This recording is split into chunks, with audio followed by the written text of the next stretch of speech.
날씨도 좋고 정말 좋죠. 우리 이제 이제 가을이 되었으니까 이 열매 좀 맺어 봅시다. 우리의 신앙의 열매를 맺기 위하여 우리 한번 더 노력하고 힘쓰는 그러한 가을이 되었으면 좋겠고, 올해 풍성한 열매를 맺어서 하나님 앞에 영광 돌릴 수 있는 우리가 되었으면 좋겠습니다. 사탄은요, 선과 악을 아는 것이 더 중요한 것인 것처럼 또 아담과 하와 인류에게 축복이 되고 하나님과 견줄 수도 있고 놀라운 축복을 가져오는 것처럼 속였습니다. 굳이 말하면 어떤 지식, 선과 악을 알 수 있는 지식을 갖추는 것이 굉장히 우선적이고 중요한 것처럼 이야기를 했습니다. 그런데 실제적으로 선과 악을 아는 것보다 우리 인류에게 더 큰 축복은, 선과 악을 아는 선악과를 먹는 것은 사람을 패망케 하고 인류를 망케 한다는 것을 하나님이 알아서 못 먹게 한 것입니다. 하나님은 생명나무를 만들고 죽을 수 있는 길을 막아주고 우리들에게 생명과 평안함을 누리게 하려고 하는 길을 하나님께서는 계획하고 계셨고 그것을 꿈꿨고 그것을 우리들에게 제시한 것이었습니다. 그런데 사탄은 그것이 그렇지 않다고, 세상을 알아야 한다고, 지식이 있어야 한다고, 지혜가 있어야 한다고, 하나님을 떠날 수 있는 용기도 있어야 된다고 우리들에게 가르쳐주고 있습니다. 그러나 성경은 정반대로 말하고 있습니다. 여호와의 왕국, 그리스도의 왕국, 평화의 왕국이 이루어지는 것에 관해서 여호와를 아는 지식이 세상에 충만할 때 그 현상이 일어날 것이라고 놀랍게 가르쳐주고 있습니다. 우리도 그 사실을 믿지 못하는 것은 아닙니다. 하나님이 우리들에게 가르쳐준 말씀대로 사는 것이 나에게나 남에게나 인류에게나 우주에게나 다 평화가 되고 축복이 된다는 사실을 우리는 알고는 있습니다. 알고는 있는데 그것을 내가 실천함에 있어서 그 가치에 대한 인식이 부족하기 때문에 그대로 살지 못하죠. 그냥 이제 저에게 항상 하나님을 왜 믿느냐라고 물어본다면 사실이기 때문에 믿는다 라는 것이 항상 저의 답이죠. 다른 답이 없어요. 저는 그것이 사실이기 때문에 믿는다. 그렇지만은 그것이 사실이 아니라고 하더라도 그 하나님의 말씀대로 살아서 우리들에게 손해볼 것은 전혀 없습니다. 어떤 사람들한테 물어봤더니 손해되는 건 많죠. 하고 싶지 않은 11조 하지 뭐하지 막 쭉 그러더라고요. 그런데 세상 삶의 모든 통계로 보면 그리스도의 말씀의 가치대로 산 사람들이 더 행복을 누리면서 건강하고 오래도 살고 부자도 되고 잘 되는 것은 그냥 통계적으로도 증명된 사실이에요. 그것이 천국이 만약 없다 손 칠지라도 저에게 주님 때문에 손해본 것이 없다는 것이 저를 아프게 만들어요. 정말 천국이 아니면 나는 망하였으리라. 부활이 없으면 나는 망했다. 이게 진짜 신앙인인데 그만큼 하나님의 말씀에 예속되지 못한 목사의 삶을 살았다는 생각이 들긴 하지만 그 말씀 자체가 저에게 좋아요. 원수를 갚지 말라는 말도 좋고 교회에서 고소하지 말라는 말도 좋고 그거 얼마나 복잡합니까? 여러분 한번 거기에 휘말려 보세요. 복잡합니다. 오늘 과연 여호와를 아는 지식이, 하나님을 제대로 아는 것이, 그분의 나라를 제대로 아는 것이, 그분이 보내신 구세주 예수 그리스도를 제대로 아는 것이 우리들에게 얼마나 큰 유익이 있는지에 관해서 한번 좀 살펴보려고 합니다. 사탄은 하나님을 알기보다, 성경을 알기보다 세상을, 어떤 지식을 더 알기를 원합니다. 그런데 하나님은 하나님만 아는 것으로 더 이상 다른 것이 필요하지 않는 것처럼 성경에서 말하고 있습니다. 먹는 것과 마시는 것으로 우리의 삶이 해결되는 것이 아니고 오직 여호와의 입으로 나오는 말씀으로 말미암아 살 것이라고 성경은 가르쳐주고 있고, 바울 사도를 통해서 자신은 주님 안에서 발견되기 위해요 자기에게 있었던 모든 것을 버렸습니다. 그에게 있어서는 지식이 최고의 수준의 사람이었고, 권력, 물질, 그를 따를 사람이 없었죠. 그런데 그렇게 했습니다. 진정한 평화의 왕국이 어떻게 해서 이루어지는지에 관해서 성경은 미리 성경에 예언적으로 말씀을 해줬습니다. 이사야 11장 1절부터에 보니까 이새의 줄기에서 한 싹이 나며, 이새는 다윗 왕의 아버지입니다. 다윗 왕의 후손에게서 한 사람이 태어날 것이라는 거죠. 그런데 그의 위에는 여호와의 영이, 곧 지혜와 총명의 영, 또 다른 말로 바꾸면 모략과 재능의 영, 지식과 여호와를 경외하는 영이 임할 거라는 거죠. 예수님에게는. 우리들에게도 저 영이 임해야지 음란의 영, 탐욕의 영, 시기 질투의 영, 이런 것들이 우리들 속에 임하면 안 됩니다. 그런 영이 임하면 열등감과 미움에 가득 차서 나와 관계된 사람들에게 피해를 줘야 되고, 아니면 내가 피하여 내가 죽어야 되고, 여러 가지 현상이 일어납니다. 우리는 저런 귀한 하나님의 영이 임하는 축복이 있기를 바랍니다. 그가 여호와를 경외함으로 즐거움으로 삼아요. 물질로, 쾌락으로, 나의 지위로, 어떤 것들로 즐거움을 삼지 않아요. 하나님의 말씀에 온전히 사로잡혀서 그분을 경외하는 것으로 즐거움을 삼아요. 그 영이 임하면 그의 눈에 보이는 대로 하나님은 심판하지 아니하며, 그의 귀에 들리는 대로 심판하지 아니하고, 4절, 공의로 가난한 자를 심판하며. 공의를 제가 요즘 단골로 많이 이야기하죠. 정의와 공의라는 것으로, 이사야서에서는 우리의 구원이 정의로 말미암아, 우리의 구원이 공의로 말미암아 올 것이다. 저는 그 말씀이 요즘 저의 심령을 너무 사로잡고 있어요. 믿음으로 말미암아라고 그러잖아요. 여러분, 인격적인 사람이 구원받는 것은 아닙니다. 그러나 구원받은 사람은 반드시 예수님의 인격을 지녀야만 합니다. 만약 구원받은 사람이 예수님의 인격을 지니지 못하면 사탄의 사람이라고도 말할 수 있고, 사탄에게 사로잡혀서 내가 구원받았지만 사탄에게도 쓰임받을 수도 있습니다. 자칫 잘못하면. 그런데 저 공의는 정의와 함께 항상 같이 나오는 표현이지 않습니까?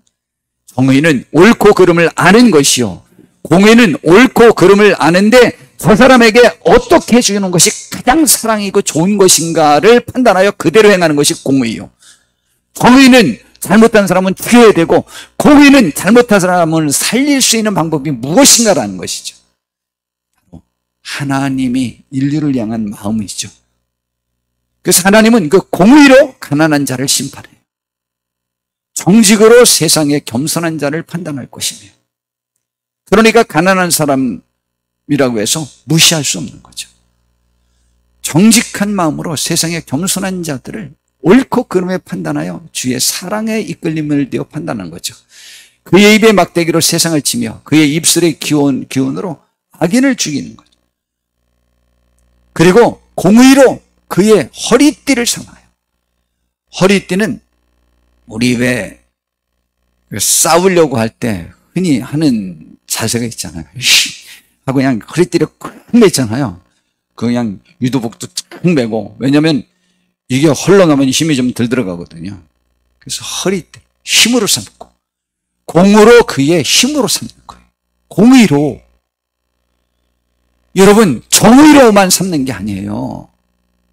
정의는 단계가 밑에 단계고, 그런데 세상은 정의롭지도 못해요. 아까 말한 대로 악인은요, 자기가 악을 100개를 행했고 남이 자기에게 악을 하나 행했는데 저 못된 것이 감히 나에게, 내가 악을 행할 때 그거 그냥 당하고 있어야지 나에게 하나로 갚아 내가 100개 했다고? 그 사람을 죽여야만 합니다. 조심하셔야 됩니다. 우리의 정의는요, 정의롭지 못할 때가 굉장히 많아요. 그러므로 정의는 반드시 모든 기반의 첫 번째예요. 그리고 그것을 뛰어넘어 공의. 그리스도의 사랑이 우리들 속에 있어야 돼요. 공의로 그의 허리띠를 삼아야 돼요. 누가? 하나님의 영이 임한, 여호와의 영이 임한 예수님이. 우리는 누구의 제자? 예수님의 제자. 성실로 그의 몸에 띠를 삼으리라. 성실은 신실한 것이죠. 약속에 분명하고. 저는 오늘도 이런 생각을 했어요. 왜 남들은 답변할 때 자기가 할 말을 한다고 하지 않고 현재의 모면을 위한 답을 할까? 참 그 대화 중에 제가 제일 이해할 수 없는 말이에요. 왜 그럴까? 그러고 보니까 저도 죄를 짓고 잘못할 때는 어차피 그거를 밝히기가 어려우니까 성실하지 못한 답변을 하는 거죠. 굳이 말하면 거짓된 답변을 하는 거죠. 그래서 예수님께서 죄가 있는 사람은 빛으로 나오는 것을 싫어한다. 같은 말이죠. 근데 그분은 성실, 그분의 약속에 분명한 거죠. 몸에 띠를 또 삼아요. 그 다음에 그때에 이리가 그러한 분의 통치를 받았을 때 이리가 어린 양과 함께 살아요. 표범이 어린 염소와 함께 누우며 송아지와 어린 사자와 살찐 짐승이 함께 있어 어린아이에게 끌리며 암소와 곰이 함께 먹으며 그것들의 새끼가 함께 엎드리며 사자가 소처럼 풀을 먹을 것이며 젖 먹는 아이가 독사의 구멍에서 장난하며 젖된 어린아이가 독사의 굴에 손을 넣을 것이라. 평화의 왕국이 이루어지는 것이죠. 뭐가? 그리스도의 하나님의 영이, 여호와의 영이 임한 그리스도의 통치가 임할 때 분쟁이 없어지고 평화의 왕국이 이루어진다는 거죠. 여러분, 우리들 속에 그리스도의 영이 함께하고 여호와의 영이 함께해서 하나님을 경외하는 것으로 우리의 모든 즐거움을 삼고 그분의 그 뜻을 제대로 이해하여 그분이 우리에게 베풀어 주시고자 하는 뜻을 깨닫고 또 베풀어 주신 그 은혜를 깨닫고 그의 사랑으로 이끌림을 받아 우리와 관계되는 곳에 이런 평화가 이루어져야만 합니다. 그래서 내 거룩한 산 모든 곳에서 해됨도 없고 상함도 없을 것이니 이는 왜 그런 일이 벌어지느냐?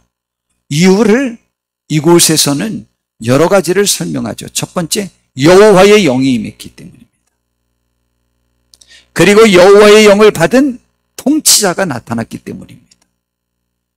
그런데 그 결론적으로 그 여호와의 영이 임하고 그 통치자인 예수님이 나타나고 그 실현하는 예수님이 나타나고 그렇게 되면 세상이 무엇을 깨닫게 되는 거냐? 이는 물이 바다를 덮은 같이 여호와를 아는 지식이 세상에 충만했기 때문에 그것이 이루어진다는 것이죠. 바로 여호와를 제대로 아는 지식이 우리들 속에 있어야 되는 것. 그러나 사탄은 지금도요 그렇게 말하지 않습니다. 아니야. 세상을 더 알아야 돼. 쾌락도 좀 알아야 되고 교회에서 가르치는 것은 쾌락적이지 못하잖아.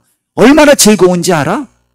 세상이 그걸 알아야 돼. 그것을 맛봐보고 깨달아야 되는데 맛봐보지 않고 하나님의 말씀이 옳다고 말하는 것은 옳지 않지 않느냐? 아니에요. 여러분, 악을 여러분이 경험해 보다가는 여러분의 인생을 망치고 여러분의 인생을 허비하고 두 가지를 병행하기에는 세상은 너무 짧아요.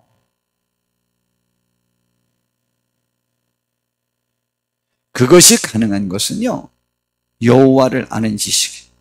신학생들이 목사님이 안 되기 위한 방법이 뭔지 알아요? 다른 공부를 먼저 하고 지식이 풍부한 다음에 세상을 알고 난 다음에 신학을 아는 것이 좋지 않겠냐? 1학년, 2학년 때 그 생각을 하면서 멋진 역량 있는 사람들이 전과를 합니다. 그리고 안 돌아와요. 어느 땐 교회까지 떠나요. 물론 떠난 사람들이 10중 8구 다 돌아온답니다. 그러나 목사님은 안 돼요.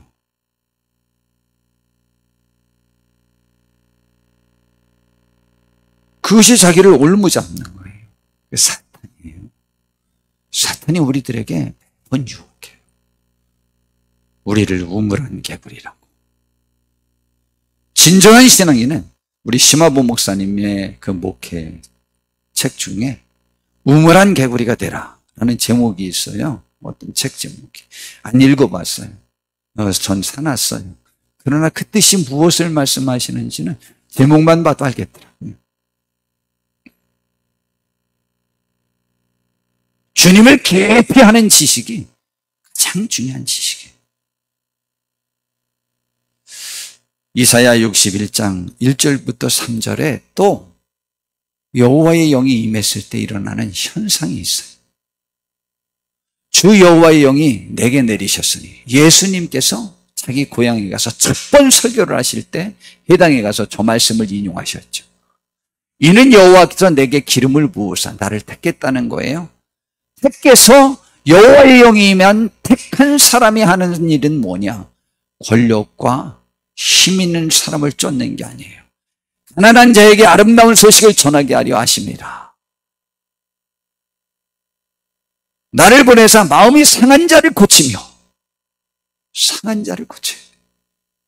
희희낙낙하며 남을 괴롭히면서 내가 이겼다고 하는 사람들과 같이 편드는 것을 좋아해서는 안 돼요. 포로된 자에게 자유를, 갇힌 자에게 노임을 선포하며, 이에 갇힌 것은 죄의, 사탄의, 세상의 매인자들이죠. 여호와의 은혜의 해와 우리 하나님의 보복의 날을 선포하여 모든 슬픈 자를 위로하되, 그런 선포하는 일을, 무릇 시온에서 슬퍼하는 자에게 화관을 하는다. 아름다운 관. 주어 그 죄를 대신하며, 죄를 뒤집어 쓴 것을 대신하며, 기쁨의 기름으로 그 슬픔을 대신하며, 찬송의 옷으로 그 근심을 대신하시고, 그들이 의의 나무 곧 여호와께서 심으신 그 영광을 나타낼 자라 일컬음을 받게 하려 하심이라. 성도 여러분, 이것이 주 여호와의 영이 임한 사람들에게서 있어지는 현상이에요. 우리 여호와의 영이 임하면 그렇게 세상에 힘 있는 사람을 쫓겨나지 않아. 그러면서 우리가 마땅히 돌아봐야 될 대상들을 돌아볼 수 있는 마음을 주시고, 그리고 그 안에서 영광을 나타내요.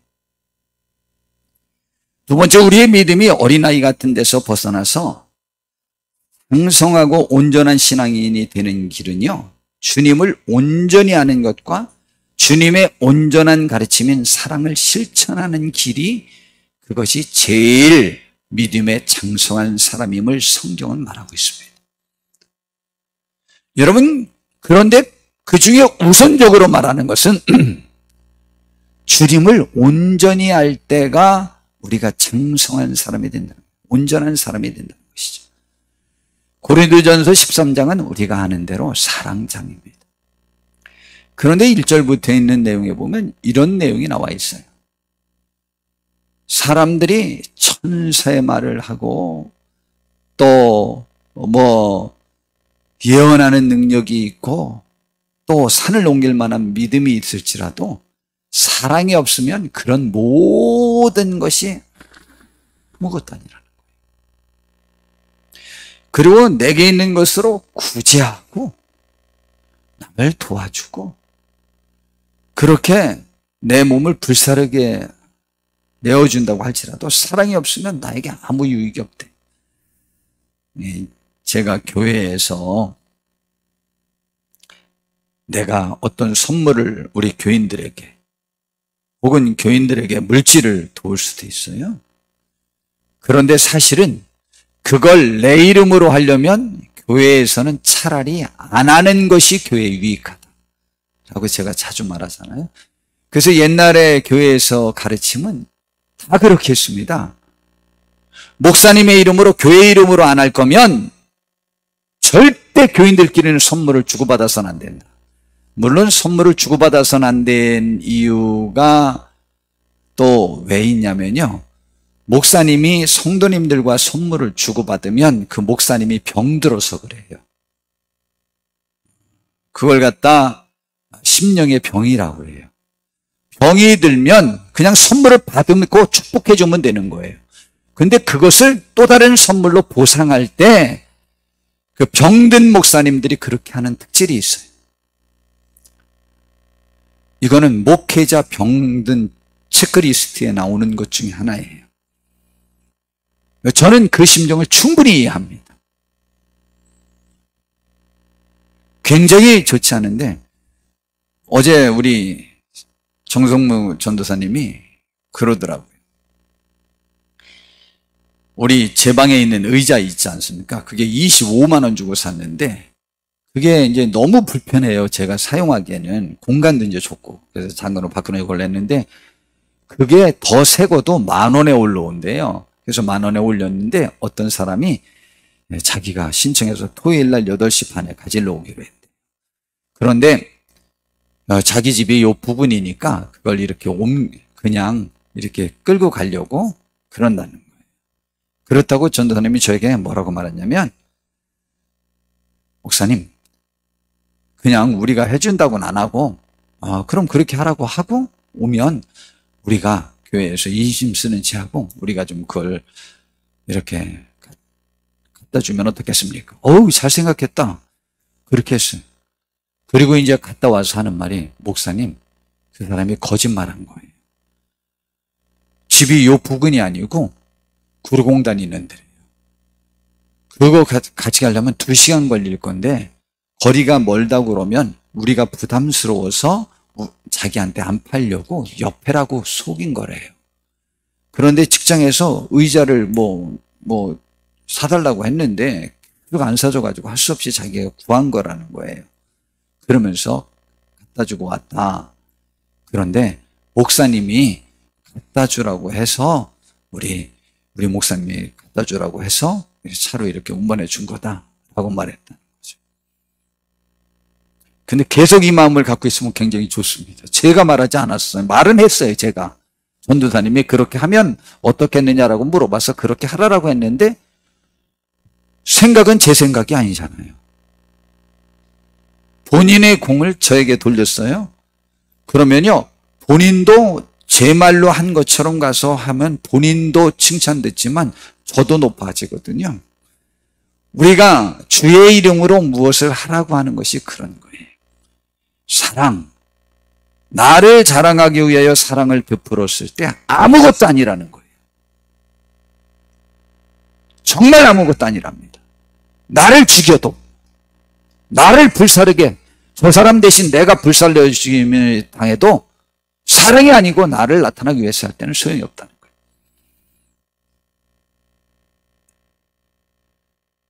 그러므로 바벨탑을 쌓았을 때 그들이 말하기를 우리의 이름을 내자라는 거죠. 내 이름을 내려고 할 때에 무너지는 거예요.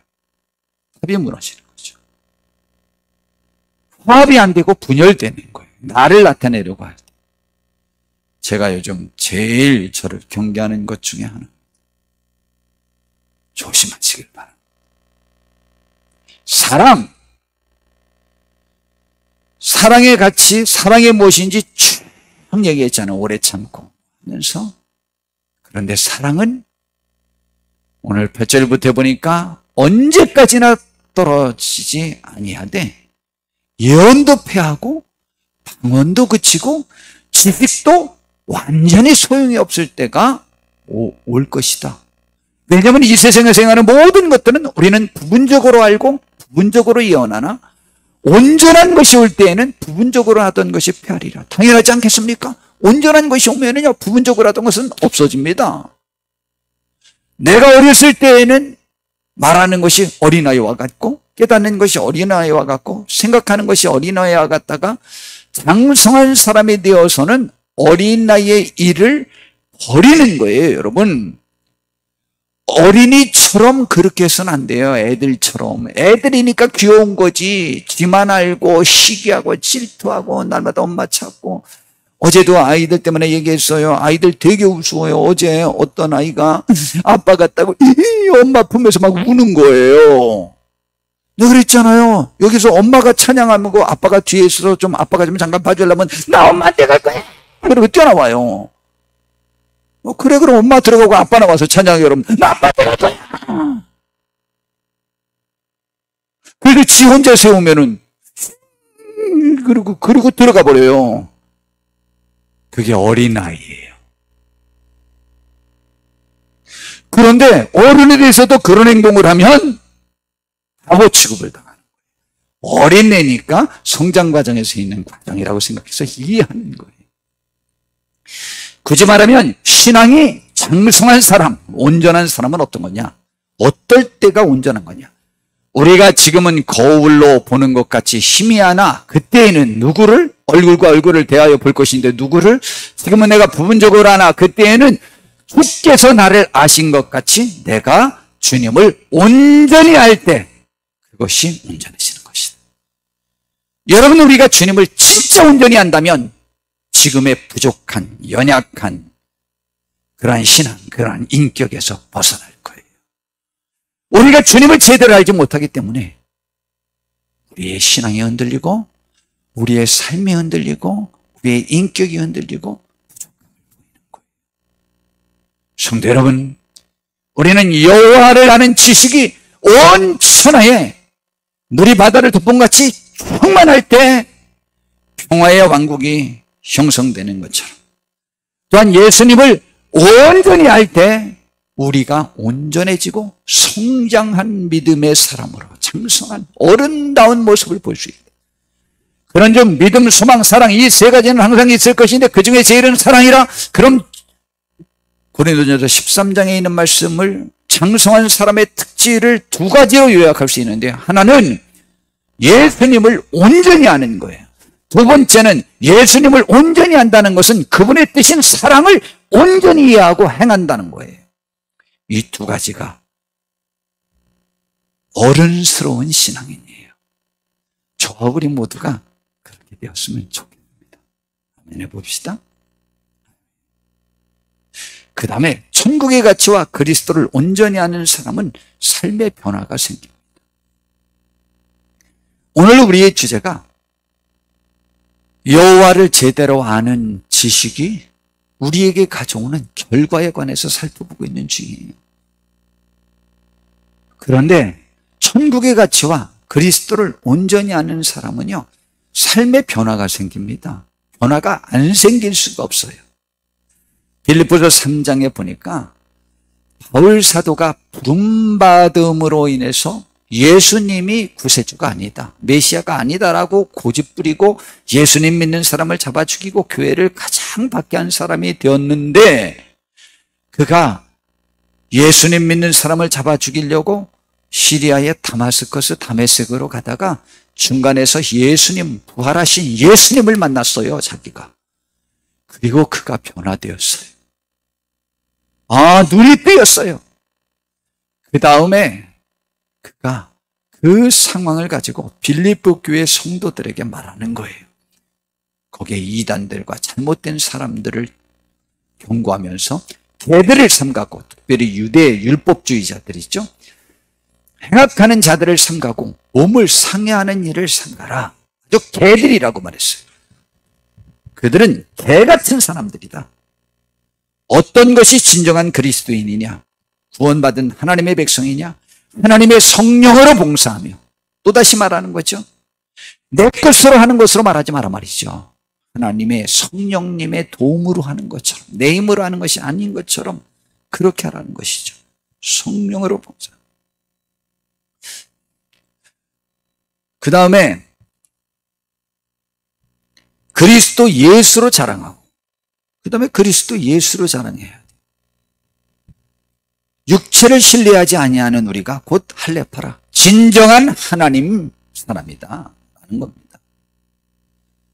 그리고 남들이 그럼 내가 자랑할 거리가 없어서 이 말을 하는 줄 아는데, 나도 자랑해봐.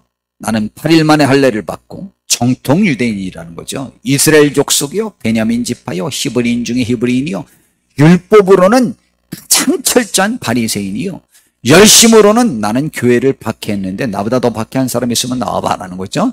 율법의 의로는 흠이 없었다. 내가 생각해 볼 때 나는 성경에 있는 말씀을 어겨본 적이 없다. 그러나 무엇이든지 내게 유익하던 그것이 나의 자랑거리였는데, 유익하던 것을 내가 그리스도를 위하여 다 해로 여겼어요. 왜냐하면 그것에 예속돼서 나의 잘난 체 하다 보면 내가 넘어지기 때문이에요. 또한 모든 것을 해로 여기면 내 주 그리스도 예수를 아는 지식이, 그분을 아는 지식이 가장 고상하기 때문이라. 고상하다라는 이 표현을 공동번역에서는 아는 지식이 무엇보다 존귀합니다. 세번역에서는 가장 고귀함으로, 현대인의 성경에서는 주 그리스도 예수님을 아는 지식이 훨씬 더 가치 있기 때문입니다. 바로 고상이라고 하는 단어는 존귀하고 고귀하고 가치가 있다라는 말입니다. 예수 그리스도를 아는 지식이, 그 지식이 자기의 수많은 유대인들 중에 최고의 자리를 차지할 수 있었던 모든 조건들, 그것을 갖추는 것보다 가장 귀하다. 가장 가치 있다. 가장 존귀하다. 그렇게 생각했다는 거예요. 그래서 나를 잘난 체할 수 있는, 자랑할 수 있는 모든 것들을 나는 버렸다. 그래서 내가 그분을 위하여 모든 것을 버리고 배설물, 오줌과 똥처럼 여기면 그리스도 예수님을 얻고 그 안에서 발견되려 하매니 내가 가진 것이, 의는 율법에서 난 것이 아니오 오직 그리스도를 믿음으로 말미암은 것이니 곧 믿음으로 하나님께로부터 떠난 의라. 내가 그래서 그리스도의 부활과 권능과 그 고난에 참여하는 그 축복이 어떠한지를 알고자 하여, 혹은 그것을 받고자 하여, 알고자 하여 그의 죽으심을 본받아 어떻게 해서든지 죽은 자 가운데서 부활에 이르리어 하노니, 이 가치를 아는 거죠. 근데 내가 지금 얻었담도 아니요 온전히 이루었담도 아니라 오직 내가 그리스도 예수께 잡힌 바 된 것을 잡으려고 달려간다. 주님 만나기 전까지 우리는 온전히 이룬 것이 없으니까요. 형제들아, 나는 아직 내가 잡은 줄로 여기지 아니하고 오직 한 일, 즉 뒤에 있는 것을 잊어버리고 앞에 있는 것을 잡으려고. 뒤에 있는 것을 잊어버린다는 것은 지금 바울 사도가 전 세계 기독교인 중에 베드로 사도와 함께 1, 2위를 다투고 있는 가장 훌륭한, 이 세상에서 가장 훌륭한 기독교인이에요. 그런데도 불구하고 자기는 이뤘다고 생각하지 않아요. 또한 겟된 산 때문에라도 잊어버려야 돼요. 그걸 잊어버리고 새 마음을 가지고 출발한, 언제나 나는 새 마음을 가지고 표대를 향하여, 목표를 향하여. 그 목표가 뭐냐? 그리스도 예수 안에서 하나님의 위에서 부르신 부름의 상을 위하여 달려가노라. 그 상이 이 세상에서 내가 모든 조건을 갖추면서 누리는 그 어떤 상보다 위대하다. 그러므로 누구든지 우리 온전히 이룬 자들은, 진정한 온전한 신앙인은 어떤 사람이냐 이렇게 생각할지니, 만일 어떤 일에 너희가 달리 생각하면 하나님이 이것도 너희에게 나타내시리라.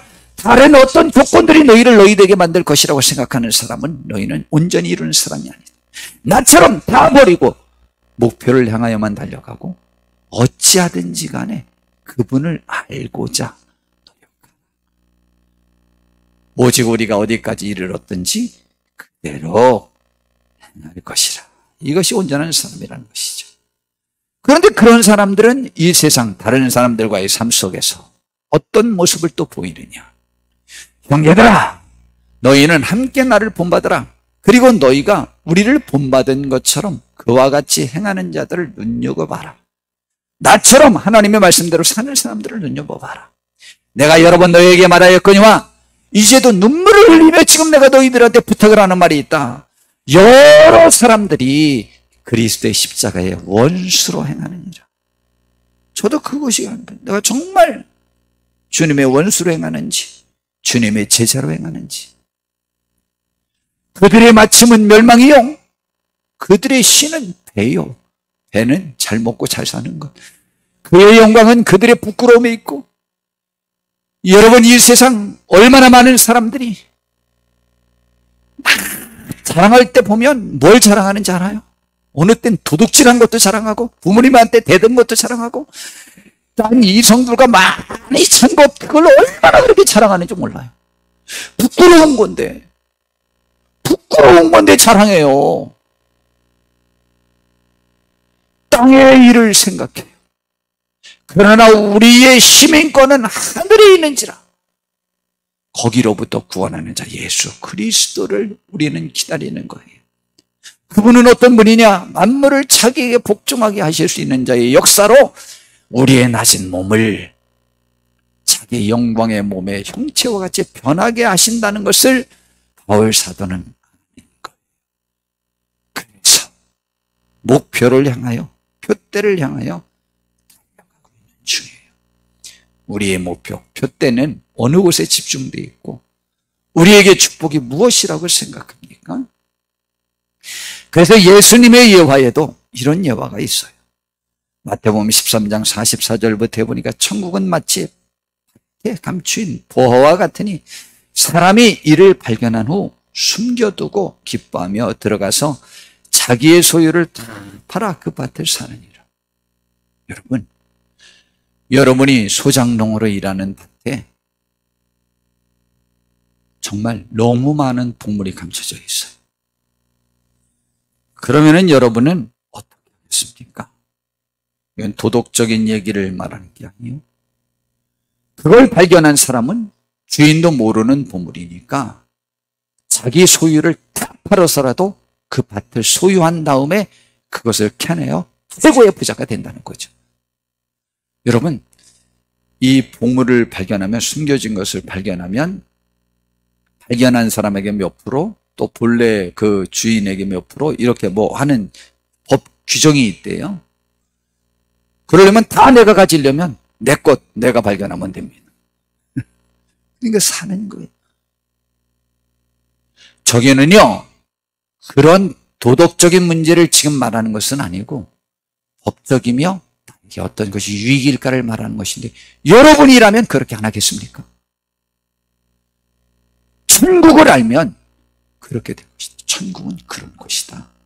또 천국은 마치 좋은 진주를 구하는 장사와 같아요.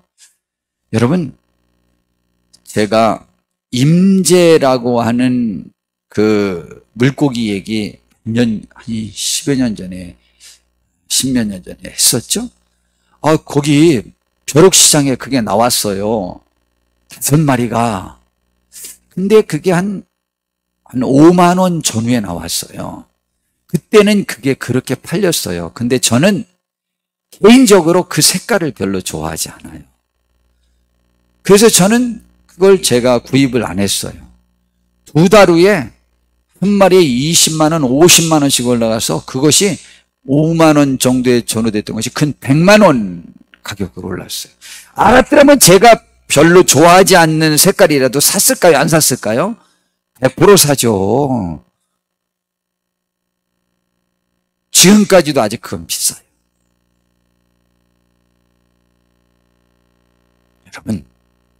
여러분이라면 어떻게 하시겠어요?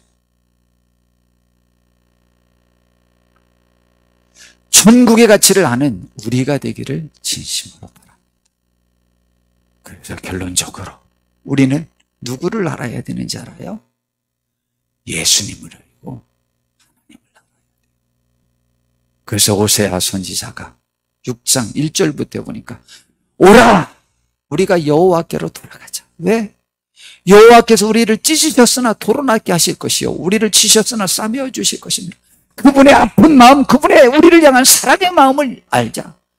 여호와께서 이틀 후에 우리를 살리시며 셋째 날에 우리를 일으키시니 우리가 그의 앞에서 살리라. 반드시 그분의 정하신 기간에 우리를 살려줄 것이다. 그러므로 우리가 여호와를 알자. 힘써 여호와를 알자. 그의 나타나심은 새벽빛같이 어김없나니 비와 같이 땅을 적시는 늦은 비와 같이 우리에게 반드시 말이라.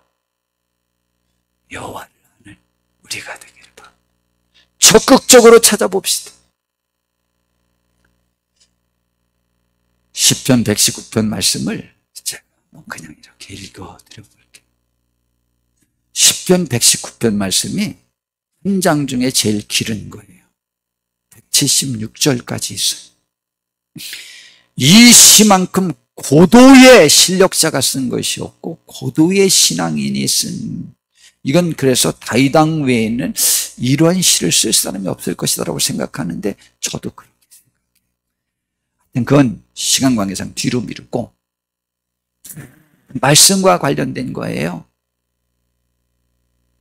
말씀이 굴송이보다 달고 내 발에 등이 되었고 나의 즐거움이 되었고 그렇게 나오는데, 그것도 말씀의 가치를 깨달을 때만 그게 가능한 거죠.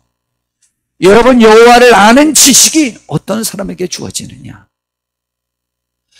그분께서 원하시는 그 사랑의 뜻을 우리가 어떻게 깨달을 수 있을까? 나를 위하여 희생한 그 사랑을 어떻게 할 수 있을까? 거기에 시편 119편 18절에 보니까 이런 말씀이 있어요. 내 눈을 열어서 주의 율법에서 놀라운 것을 보게 하소서. 34절에 봤더니 나로 하여금 깨닫게 하여 주소서. 깨달아야 돼요. 깨달아야 돼요. 깨달을 때만 깨닫게 해달라. 130절에 보니까 제가 전에 성경을 읽으면서 이런 내용들을 밑줄을 쳐놔봤어요. 130절에 보니까 주의 말씀을 열면 빛이 비치요. 주님이 말씀을 열어주셔서 비추어 주셔야 우둔한 사람들을 깨닫게 할 수 있어요. 그래, 비추어달라, 열어달라. 135절에 봤더니 주의 얼굴을 주의 종에게 비추시고 주의 율례로 나를 가르치소서. 144절에 봤더니 주의 증거들은 영원히 의로우시니 나로 하여금 깨닫게 하사 살게 하소서. 171절에 봤더니 주의 율례를 내게 가르치심으로 내 입술이 주를 찬양한다라고 그랬어요. 성경 너무 많은 곳에 주님이 눈을 열어주셔서 지혜를 알게 하지 않으면 알 수 없다고 그러잖아요. 오늘 이 시간 우리는 주님을 알고 천국을 알고 그분이 우리에게 베풀어 주신 그 은혜를 알게 해달라고 기도해야 돼요. 정말 우리의 뼈가 상할 만큼 기도해야 돼요. 눈물이 마를 만큼 피곤할 만큼 기도해야 돼요. 주의 뜻을 깨닫게 하소서. 주님의 나라를 보게 하소서. 주님을 알게 하소서. 주님이 우리에게 베푼 그 은혜를 알게 하소서. 그 크기를 알게 하소서. 그 가치를 알게 하소서. 여호와, 그분이 어떤 분인지 알아야 돼요. 주님을 온전히 알아야 돼요. 그분의 가치인 사랑의 가치를 알아야 돼요. 우리가 그렇게 해서 우리가 장성한 믿음의 사람이 되길 바라고, 평화의 나라를 건설하는 데 나의 삶이 쓰임받길 바라고, 나의 삶이 헛된 데에서 허비하지 않는 헛된 삶이 될 수 있도록 내 눈을 열어달라고 하나님 앞에 기도하고 하나님을 알기 위해 그분께 돌아가는 우리 모두가 되기를 진심으로 바랍니다. 기도하겠습니다. 주님, 우리를 인도해 주시옵소서. 복되게 하옵소서. 우리의 눈을 열어주셔서 주님을, 하나님을 온전히 알게 해주시고 천국의 가치를 알게 해주시고 그분의 뜻인 사랑의 가치 알게 하소서. 또 아는 사람처럼 살게 하소서. 예수님의 이름으로 기도드렸습니다.